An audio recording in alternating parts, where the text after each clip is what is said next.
El 24 de junio de 1509, Enrique VIII fue coronado rey de Inglaterra.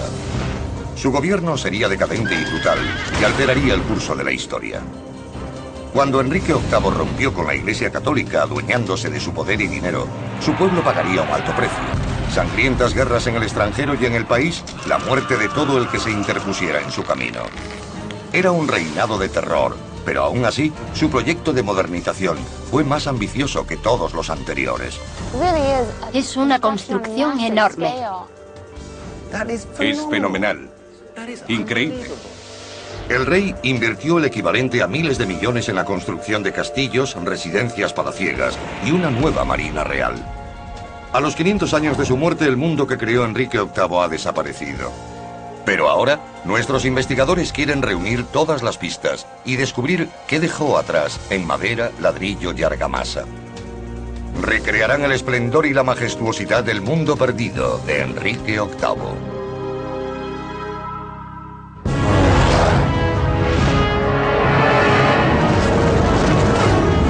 Mundos perdidos, las grandes construcciones de Enrique VIII. A comienzos del siglo XVI, Inglaterra tenía un nuevo rey.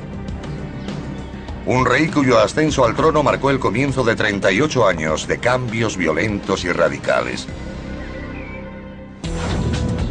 Amanda Beam es historiadora. Quiere buscar pruebas físicas de la revolución que Enrique VIII inició en su reino. Nuestro otro investigador es Jonathan Foyle, experto en historia de la arquitectura. Examinará los edificios que creó Enrique VIII para ver qué pueden revelarnos sobre el propio rey. Iniciará su búsqueda en el palacio mejor conservado de esa época. Hampton Court data de 1515 y representa el estilo arquitectónico del periodo Tudor, una era que lleva el nombre de la dinastía del rey. El conservador de este magnífico edificio es Ken Rawlinson. Encantado. Bienvenido a Hampton. Este sitio es sobrecogedor. ¿No es increíble? Es un verdadero palacio. ¿Qué características nos indican que es Tudor? Hampton Court es casi la manifestación arquitectónica de Enrique VIII. Está cubierto de pequeños ladrillos rojos y negros que forman ese enrejado romboidal. De repente, la demanda de ladrillos en esta zona debió subir. ¿Quién los hacía? ¿De dónde venían y cuánto tardó en construirse? Sí, tenemos un registro de ladrillos y se produjeron millones, lo cual me parece sorprendente porque todo se hizo en este parque. Así que es como si Hampton Court hubiera surgido del suelo. Los artesanos de Enrique VIII utilizaban el ladrillo con efectos sorprendentes. Eran expertos en la creación de elaborados rasgos arquitectónicos, como estos grupos de chimeneas. ¿Por qué las chimeneas son tan altas? Parecen columnas. Cabría pensar que era para expulsar el humo, pero solo era para que todo el mundo las viera. Cada tiro dice que hay un hogar y un fuego en el que uno puede calentarse. Tener chimenea en todas las habitaciones era poco usual, y el colmo del lujo en el siglo XVI. Incluso las casas más elegantes se las arreglaban con una sola chimenea en el salón central. Pero en Hampton Court, Enrique VIII abría las puertas a una nueva era de modernidad y lujo. ¿Qué se conserva de las habitaciones de Enrique VIII? ¿Podrías enseñarme las partes del palacio que Enrique conocía? Claro. El disfrute a gran escala era una de las pasiones de Enrique. Hampton Court tenía enormes cocinas de más de 3.300 metros cuadrados que funcionaban como una cadena de producción industrial. Preparaban cientos de miles de comidas al año que se servían en el gran salón de palacio. Ya hemos llegado. Es un sitio extraordinario. El gran salón, grandioso. Sobrecogedor. ¿Es ese su objetivo? Por supuesto, su intención era hacer parecer a la gente pequeña e insignificante en presencia de Enrique. Así que esto es como una representación arquitectónica del propio rey. Cuando una persona entraba aquí, quedaba asombrada. Las altísimas bóvedas del gran salón coronaban la gloria de Hampton Court. Pero gran parte de lo que se construyó en aquella época está oculto por edificios posteriores.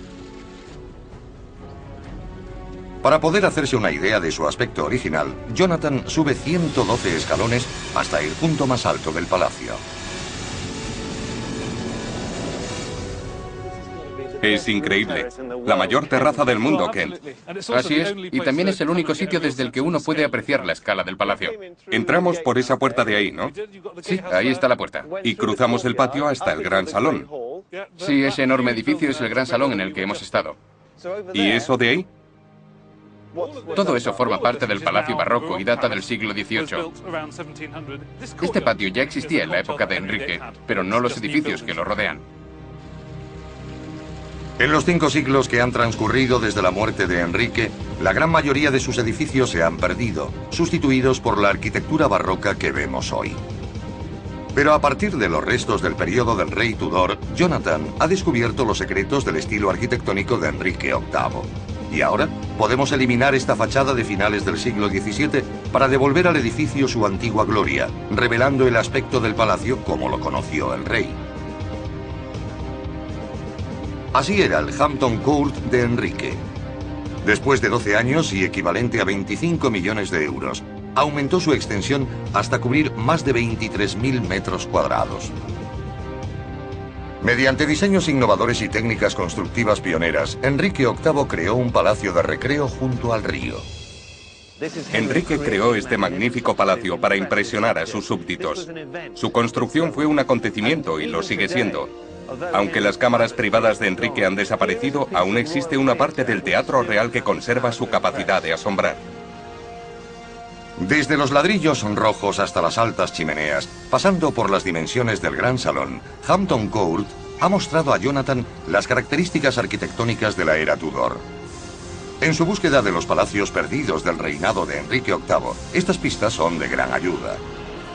A lo largo de su vida, el rey gastó millones y millones en residencias palaciegas, pero eso no fue nada comparado con el capital que invirtió en sus fuerzas armadas y en defensa. A comienzos del siglo XVI, Inglaterra estaba bajo amenaza constante de sus enemigos al otro lado del mar, en Francia. Y en un gran esfuerzo para reforzar sus defensas, el rey construyó un cordón de 30 fortalezas. Su objetivo era proteger la costa inglesa. Amanda Byng ha viajado hasta el castillo de Camber, en la costa sur, donde aún montan guardia las ruinas de la mejor fortaleza de Enrique VIII. El rey intervino directamente en el diseño de estas fortalezas. Empleó arquitectos e ingenieros que trabajaban en Hampton Court y juntos crearon ingeniosas estructuras para maximizar la potencia de fuego y la resistencia. Camber era una de las fortalezas artilleras más grandes de Enrique VIII y se construyó para defender el puerto de Rye, de gran importancia estratégica. Barry Yates trabaja aquí como guarda y guía. Conoce cada palmo de las fortificaciones del castillo. Para una fortaleza que se supone que protege un puerto, está bastante lejos del mar. Actualmente el mar se encuentra a 1,5 kilómetros, pero en la época de Enrique solo estaba a unos 100 metros. Justo al lado del castillo se pueden ver los guijarros de la playa. El mar retrocedió con rapidez y la vida activa del castillo fue muy corta. Hoy la costa ha retrocedido tanto que apenas es visible, pero en la época de Enrique VIII la fortaleza se alzaba en una pequeña península rodeada de agua. Los baluartes de Camber seguían el mismo patrón que la mayoría de los castillos de la época. Se construyeron en torno a una torre central. El techo está muy bajo, cuidado con la cabeza. El acceso desde la torre se hacía a través de una red de túneles interconectados que incluso tienen una pintada de 5 siglos de antigüedad. Aquí, en la pared, hay un dibujo que se supone que representa a Enrique VIII. Justo aquí. ¿Se supone que es Enrique VIII? Sí, sé que parece rechoncho, pero por estos rasgos tan redondeados, el pelo, la nariz, la boca, se cree que representa a Enrique VIII. ¿Se sabe quién lo hizo?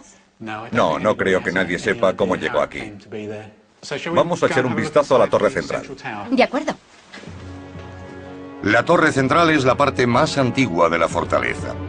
Durante la década de 1530 fue elevada de 10 a 20 metros. Servía de torre vigía. En el muro exterior está tallado el emblema familiar del rey, la rosa Tudor y la flor de lis.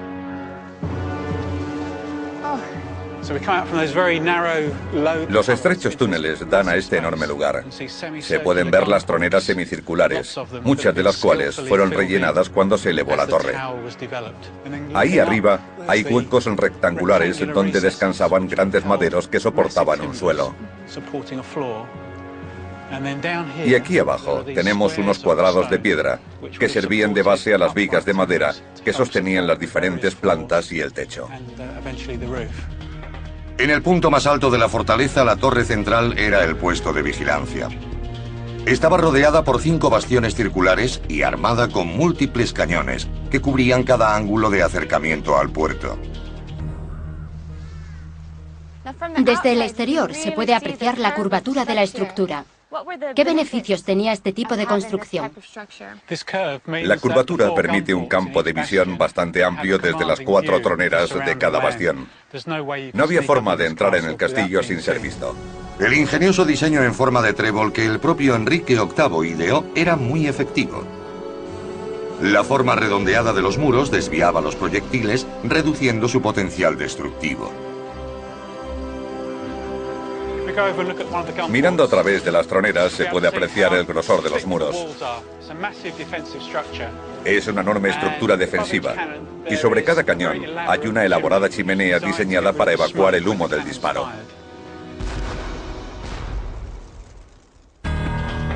Con 18 cañones emplazados en el nivel inferior y otros 22 a lo largo de las murallas de los bastiones, el castillo estaba dotado de una gran potencia de fuego.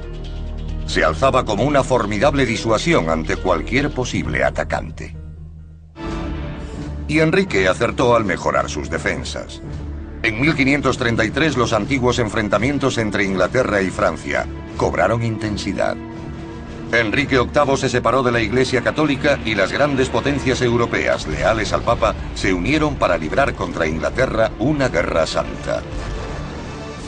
A continuación, desde la costa sur, Amanda viaja hacia el norte, siguiendo el rastro de destrucción dejado cuando Enrique decidió apoderarse de las riquezas de la Iglesia.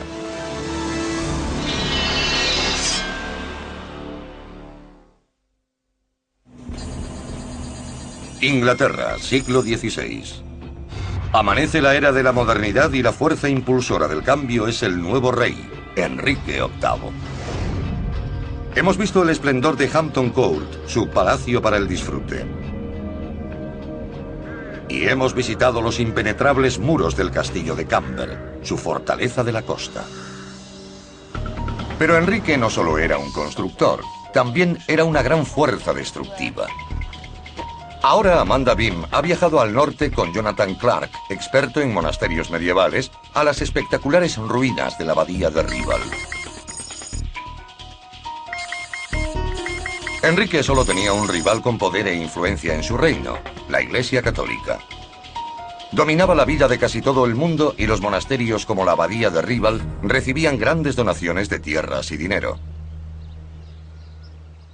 ¿Por qué un señor medieval invertía su dinero en un monasterio? ¿Cuál era el aliciente? Había 2 motivos, y creo que el más obvio era que resultaba una buena forma de mejorar el estatus. Pero para entender la otra razón, hay que tener en cuenta la forma de pensar de la época medieval, en la idea de que se podía comprar la entrada en el cielo. Los señores de Helmsy invertían en este monasterio, lo que garantizaba su salvación. Pues viendo Ribal, creo que lo han conseguido. Supongo que tiene razón. La Iglesia creó un impuesto de salvación y en el siglo XVI poseía 1/3 de las tierras de Inglaterra. Como Enrique VIII, los obispos y abades las utilizaban para construir.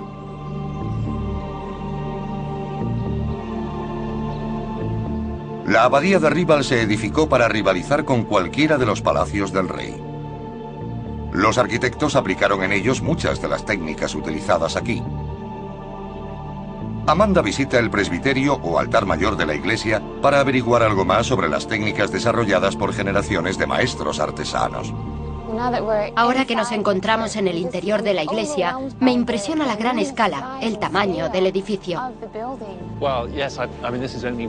Sí, esto es solo una parte de un edificio mucho mayor. Nos encontramos en el extremo occidental, en el presbiterio. El ritmo de trabajo era de 2 metros de mampostería al año. Cuando llegaba el invierno, cubrían la parte superior del muro con paja y empezaban de nuevo en primavera. A un ritmo de 2 metros al año, tuvieron que pasar 7 años antes de que se pudiera iniciar la construcción del tejado. Formado en su totalidad por bóvedas de piedra, el enorme peso era soportado durante la construcción por un entramado de vigas de madera. Cuando el arco de piedra estaba terminado, se retiraba esa estructura. Dentro de la iglesia todavía pueden apreciarse las cornisas que soportaban esos armazones. Esto es fantástico. Con estas secciones cruzadas se puede ver cómo se construyó el muro. Correcto, es una sección perfecta. Tenemos estos espléndidos bloques de cantería formando una cara. Y en el exterior puedes ver otra capa de bloques. Entre las dos hay un relleno de escombros fijado con argamasa. Si miras arriba, puedes ver de nuevo la piedra de revestimiento que forma parte de una ventana. Probablemente muy similar a esa que está entera. Este muro tendría una serie de ventanas. A partir de las características arquitectónicas de las ruinas de Ribal, es posible reconstruir el aspecto que debía tener la iglesia. Su construcción tardó 22 años. Miles de toneladas de piedra fueron talladas in situ por cientos de artesanos. Estaban construyendo un testimonio en piedra de su fe, la religión católica. Desde sus amplios espacios a sus grandes ventanas ojivales que elevan los ojos hacia el cielo, la iglesia era un ejemplo de construcción creado deliberadamente para inspirar asombro. Enrique VIII utilizó estos mismos detalles para crear un efecto similar en la arquitectura de sus palacios. Pero en 1538 atacaría estos lugares destinados a la contemplación, asestándoles un terrible golpe. Tras una amarga batalla con el Papa sobre su divorcio de su primera esposa, Catalina, Enrique VIII rechazó la autoridad de la Iglesia de Roma. Se autoproclamó jefe supremo de la Iglesia de Inglaterra y ordenó liquidar todos los activos de la Iglesia católica. El rey envió a sus hombres a tasar los bienes de cada monasterio de sus tierras. A continuación, lo saqueó con ilimitado entusiasmo.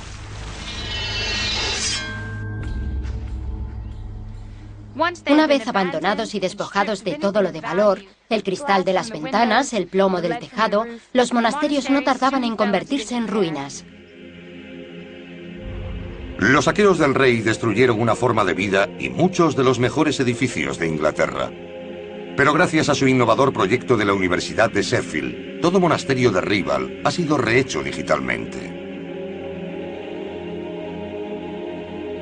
Ahora es posible contemplar la grandeza de estos edificios sagrados.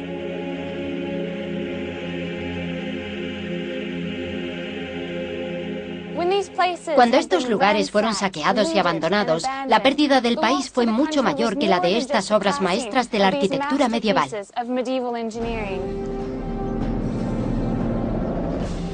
Los monasterios habían dado forma a los paisajes, desarrollando el comercio y enriqueciendo la economía local durante siglos. Pero Enrique acabó con todo casi de la noche a la mañana. El rey no sufrió castigo alguno por las vidas que había destrozado o los grandes edificios que había destruido. Para él, todo consistía en los beneficios. Los fondos que reunió los invirtió en su gran pasión, la consecución de poder y gloria.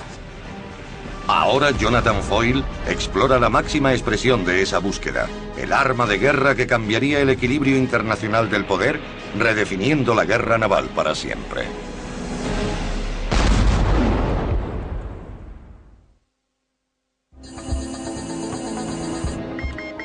Inglaterra, siglo XVI. Una época de grandes cambios y revueltas. El reinado de Enrique estuvo marcado por la construcción y la destrucción en igual medida. Jonathan Foyle ha visto la belleza y la grandeza del Palacio del Rey en Hampton Court. Y Amanda Beam ha presenciado la trágica devastación de la abadía de Ribble. Ahora Jonathan se dirige al sur, desde Londres hasta la ciudad marítima de Portsmouth. Sigue la pista al gran orgullo del rey, el arma que lo llevó a la victoria y aplastó a sus enemigos. Enrique VIII solo tenía 18 años cuando subió al trono en 1509, y una de las primeras cosas que hizo fue encargar una flota de barcos nuevos que se convertiría en la base de la marina moderna. Enrique VIII llegó al poder con la ambición de conquistar y gobernar Francia. Inmediatamente comenzó los preparativos de la guerra. Como hizo con los diseños de sus edificios, buscó la vanguardia de la tecnología y encargó una flota mucho más avanzada que cualquier otra marina de guerra.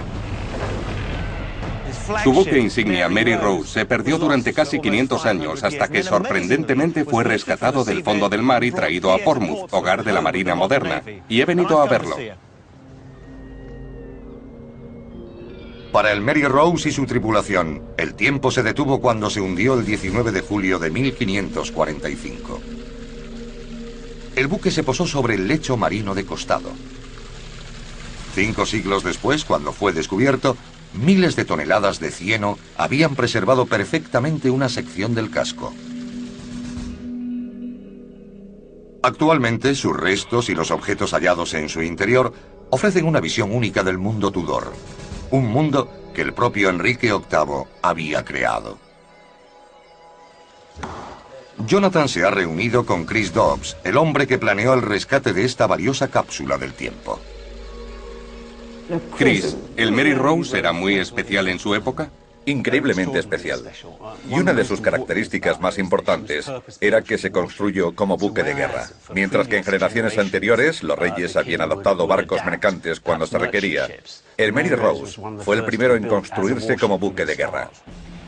Combinaba un diseño innovador con una gran velocidad y capacidad destructiva. Para los estándares de la época, el Mary Rose era colosal. Su casco medía 45 metros de largo, más de 11 metros de ancho y 14 metros de alto. A plena capacidad de carga, tripulación y munición, pesaba 700 toneladas. La clave de su éxito era la ingeniosa construcción de su casco. Lo más extraordinario es que cuando analizamos la forma del casco, descubrimos que había sido construido según un principio que se descubrió en la década de 1580, por lo que iba 70 años por delante de su tiempo. Este descubrimiento ha reescrito la historia de la arquitectura naval. Señala a Enrique VIII como un gran innovador. Abrazó las ideas científicas más avanzadas para revolucionar los diseños e iniciar una nueva era en la guerra naval. El secreto de la gran potencia de fuego del Mary Rose era otra innovación. Los arquitectos de Enrique diseñaron troneras que podían abrirse para disparar y luego cerrarse herméticamente. Era sencillo y efectivo, permitiendo disponer los cañones cerca de la línea de flotación. Cuanto más bajos estuvieran, más grandes y pesados podían ser. En el Museo Mary Rose se exhiben algunos de los cañones de bronce increíblemente bien conservados. Chris explica que eran tan letales como bonitos. ¿Qué disparaban con estos cañones? Una gran variedad, y esa era la ventaja del Mary Rose, que podía disparar proyectiles de piedra, unos pequeños barriles que hacían las veces de granadas, balas de hierro, de plomo. Podían disparar un amplio abanico de proyectiles desde los distintos cañones. Parece letal. A pesar de que ya no se disparan, dice mucho sobre el rey y sobre la guerra. Son mucho más que la suma de sus partes, ¿verdad? Sí, el Mary Rose me dice mucho más sobre Enrique VIII que la mayoría de los documentos escritos. Me dice cuáles eran sus intereses y en qué invertía su dinero, en cañones de bronce y grandes buques de guerra. En la batalla, el Mary Rose era invencible. Pero la vida bajo la cubierta distaba de ser fácil. Dentro de una sección reconstruida del casco, Chris explica los desafíos que afrontaban. Aquí es donde tenía lugar la acción. En esta sección habría 4 cañones, uno de bronce, 2 de hierro y otro de bronce. En el momento álgido de la batalla, debía haber mucho movimiento y humo saliendo de las armas. De hecho, hay unas escotillas muy bien diseñadas sobre cada uno de los cañones para dejar salir el humo y permitir la entrada de luz y que los hombres pudieran ver. El Mary Rose era la máquina de guerra más moderna del mundo. Pero tras décadas de servicio, sufriría un final tan trágico como gloriosa había sido su carrera.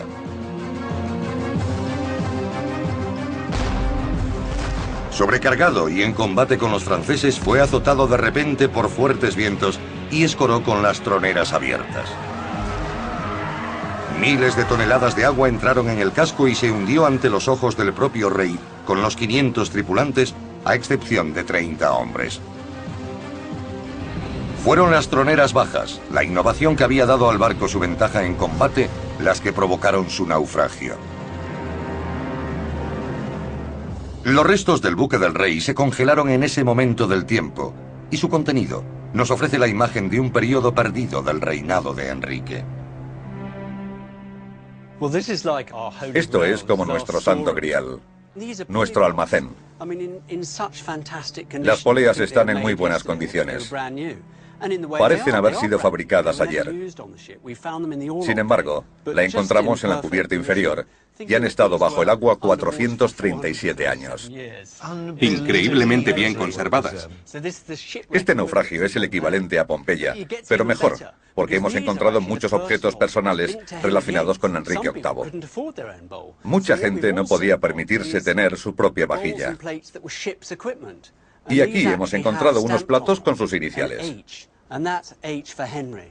Puede que en sus residencias comiera en vajillas de oro, de plata o incluso de peltre.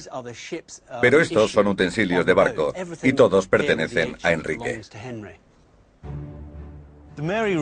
El Mary Rose parece una cápsula del tiempo, porque cuando se hundió el 19 de julio de 1545, ninguno de los objetos que contenía parece haber cambiado, y nos acercan mucho a Enrique VIII.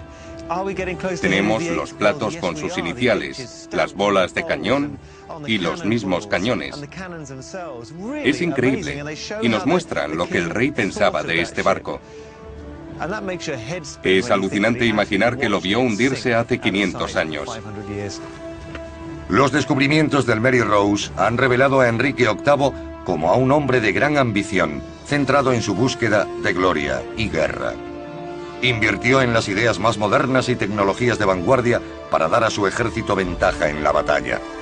El Mary Rose no fue reemplazado mientras vivió Enrique, pero su diseño siguió siendo el punto de referencia de los buques de guerra en los siglos venideros. A continuación, desde la costa sur de Inglaterra, nuestros expertos viajan al corazón de la capital en busca del lado oscuro del turbulento reinado de Enrique. Amanda Bean remonta el río hasta el lugar en el que Enrique llevó a cabo sus peores actos. Un lugar lleno de terror, tortura y muerte. La Torre de Londres.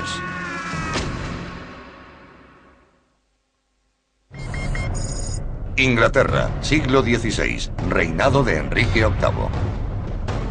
Mediante los edificios que dejó como legado, nuestros expertos nos revelan cómo era el hombre que gobernó este país con mano de hierro.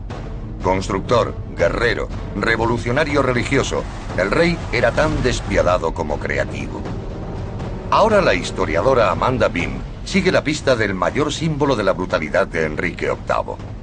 Un lugar en el que el precio de la construcción de su imperio se pagaba con sangre. Para averiguarlo, hace el camino que las víctimas de Enrique recorrían hasta su terrible destino. Me dirijo a un lugar que, a pesar de no haber sido construido por Enrique, tiene una asociación siniestra con el lado más oscuro de la vida en su corte medieval. Tras romper con la Iglesia Católica y declararse jefe supremo de la Iglesia de Inglaterra, Enrique VIII adoptó el estatus de representante de Dios en la tierra. Eso significaba que la ley del rey era la ley de Dios, y cuestionarla significaba sacrilegio y traición. Enrique dijo una vez: los traidores serán castigados severamente para el terror de otros. El castigo por la traición era la muerte. Enrique era despiadado en la aplicación de la ley. Durante sus años en el trono condenó a muerte a unas 78.000 personas, el equivalente a 5 por cada día de su reinado. En su capital, un lugar era sinónimo del reino del terror del rey, la Torre de Londres. Los prisioneros entraban en la torre en barca a través de la Puerta de los Traidores. Es imposible imaginar el miedo y el terror que debían sentir los prisioneros al pasar bajo este arco para entrar en la torre. Actualmente está cerrado el acceso a la torre por la Puerta de los Traidores, pero si quitásemos esta moderna esclusa, encontraríamos la entrada por la que las aterradas víctimas de Enrique entraban a la torre a través de un túnel oscuro y maloliente hasta la gran puerta.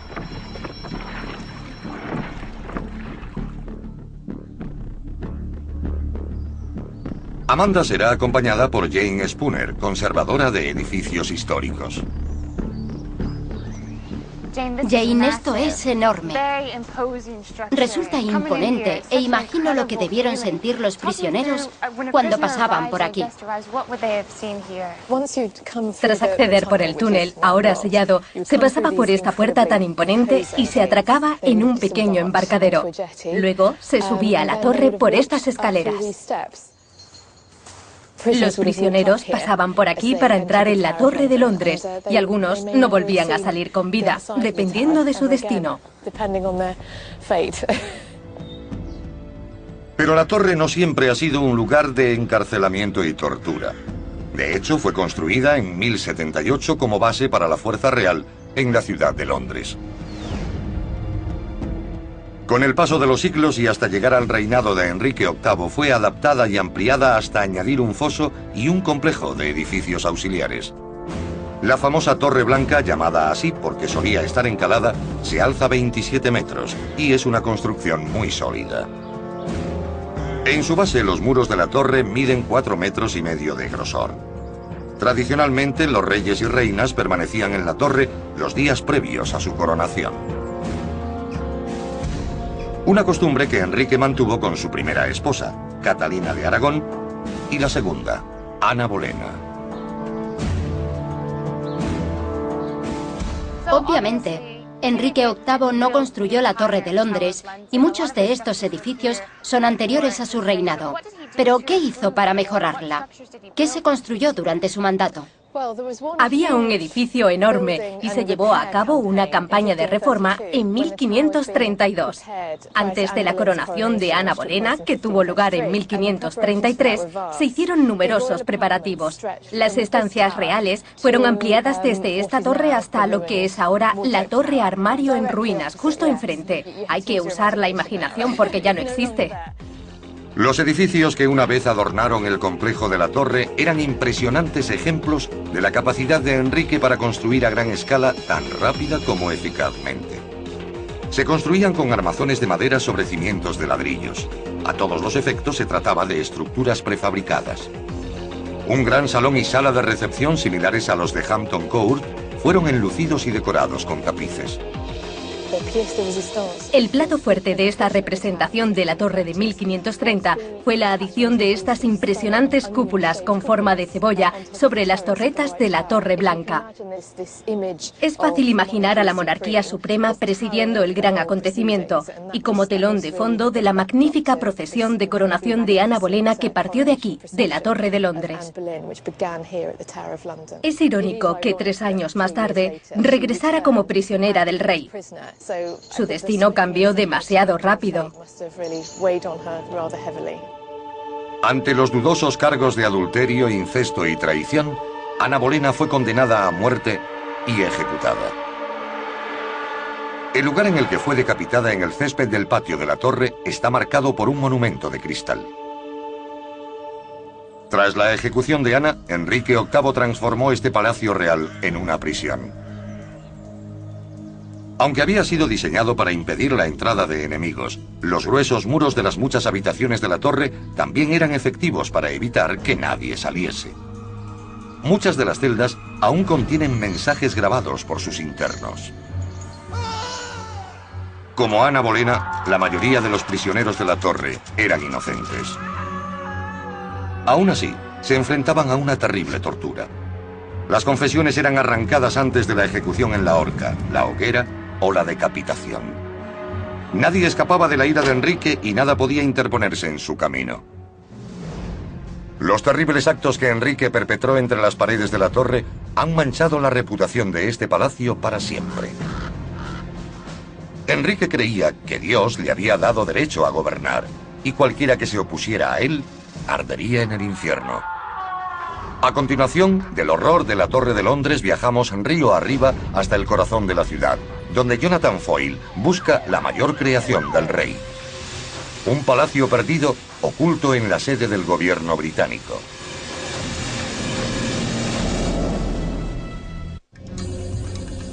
Inglaterra, comienzos del siglo XVI. El rey Enrique VIII cambia la faz de su país. El comienzo de su reinado estuvo marcado por la construcción y destrucción a gran escala. Hemos visto el poder de su flota y presenciado la demolición de toda una forma de vida. Pero ahora, los expertos siguen la pista de uno de los grandes logros del rey. Jonathan se dirige al centro de Londres, una zona en la que se encuentra la sede del gobierno británico.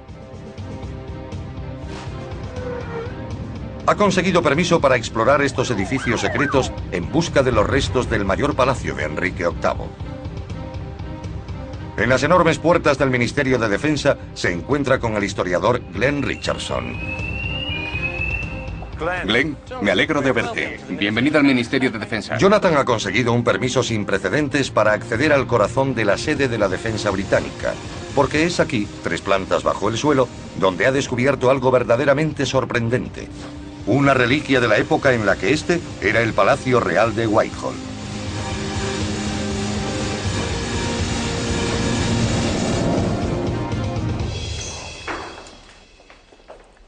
Ya hemos llegado.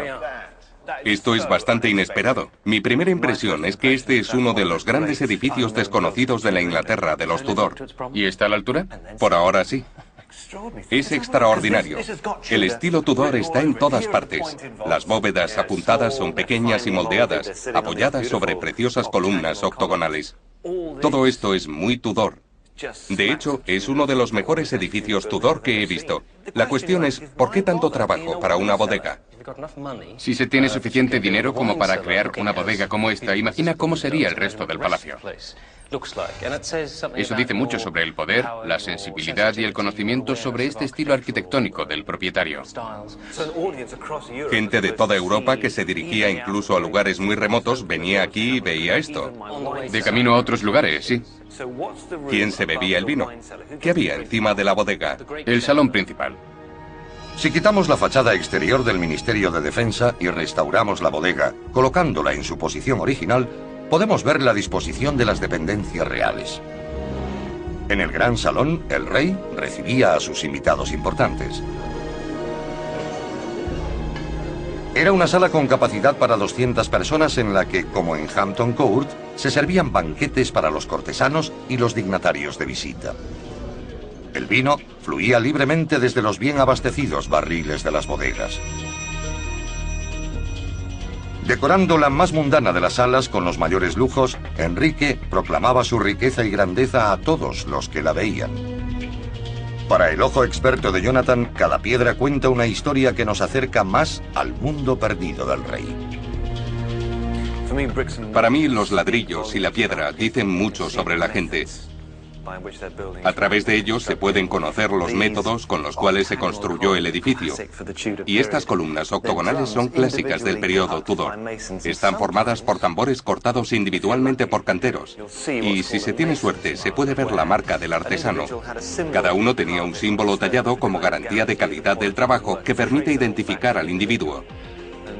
Aquí tenemos un ejemplo. Un trabajo de gran calidad que recuerda a la copa de un árbol.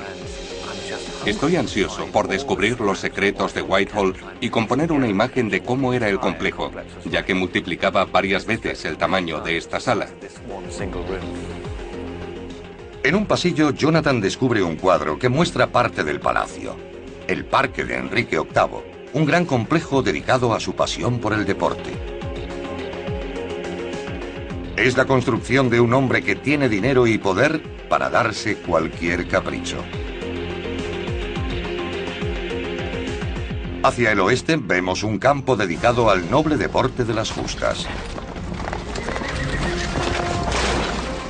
Era un pasatiempo nacido del entrenamiento de los caballeros para la batalla, y en la corte de Enrique VIII los torneos podían durar días.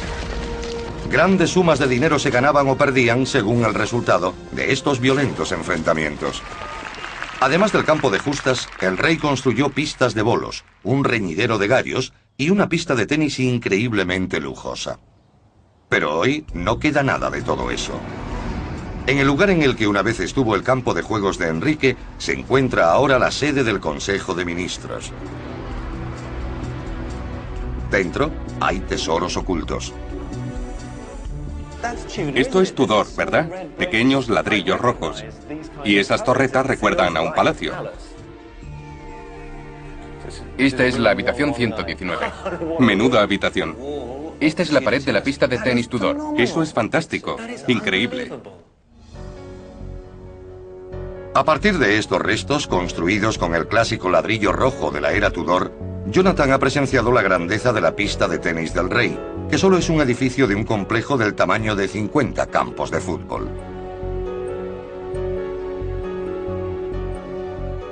En el lugar donde una vez estuvo el reñidero del rey, una burda maqueta ilustra la disposición del espectacular palacio. Aquí tenemos una maqueta del Palacio de Whitehall en 1670, unos años después de la muerte de Enrique. Se pueden ver las habitaciones privadas y la zona residencial del palacio. También está la bodega que hemos visto antes. Así que esto es el gran salón con la bodega debajo antes de ser trasladado. Así es, esto es la pista de tenis al otro lado, en el parque. Hemos visto la pared con la gran ventana en medio y ese contrafuerte. Así es, y detrás está el reñidero. Así que ahora mismo nos encontramos en el centro del complejo deportivo. Sí, aquí se puede apreciar la enorme escala del palacio. Es como una ciudad. Cuando la noche cae sobre Londres, tenemos la oportunidad de trazar el perfil del magnífico palacio de Enrique VIII sobre la ciudad desde el espectacular London Eye. Desde lo alto del London Eye pasamos de la maqueta a una vista panorámica de Londres. Desde aquí se puede apreciar el gran tamaño del palacio de Enrique VIII. Glenn me ha mostrado los restos de la bodega que se encuentran bajo los brillantes tejados del Ministerio de Defensa, a unos 6 metros bajo la superficie. Pero hubo un tiempo en el que esa bodega era tan solo un diminuto edificio que formaba parte de un complejo de 97.000 metros cuadrados.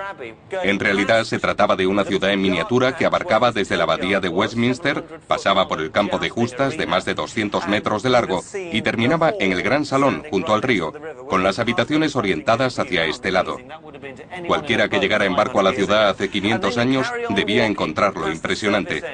A continuación se encontraba la zona de servicio y los establos, donde ahora se encuentra la moderna estación de Charing Cross.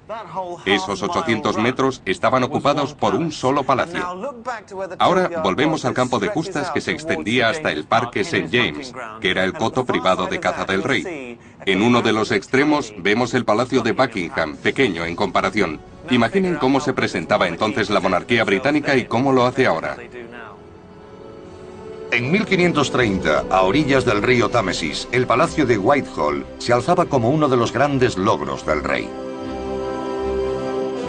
Con más de 1.500 habitaciones tenía el tamaño de una pequeña ciudad y albergaba a todo el personal del rey, desde políticos a porteros, desde el personal de cocina hasta los cortesanos.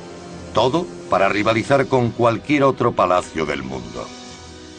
Extendiéndose más de 800 metros a lo largo del río y cubriendo casi 280.000 metros cuadrados, Whitehall era la residencia real más grande de Europa, la máxima expresión de riqueza, extravagancia y poder. A lo largo de su vida, Enrique VIII amplió su autoridad real y elevó a la monarquía británica a nuevas alturas, pero en el proceso destrozó su propio país. Arrasó monasterios, atacó a la Iglesia y libró una sangrienta guerra en Europa. La Inglaterra de hoy se define en parte por las acciones de este gran hombre, pero los ladrillos y piedras de cada una de las asombrosas creaciones de Enrique VIII están manchados con la sangre de sus víctimas.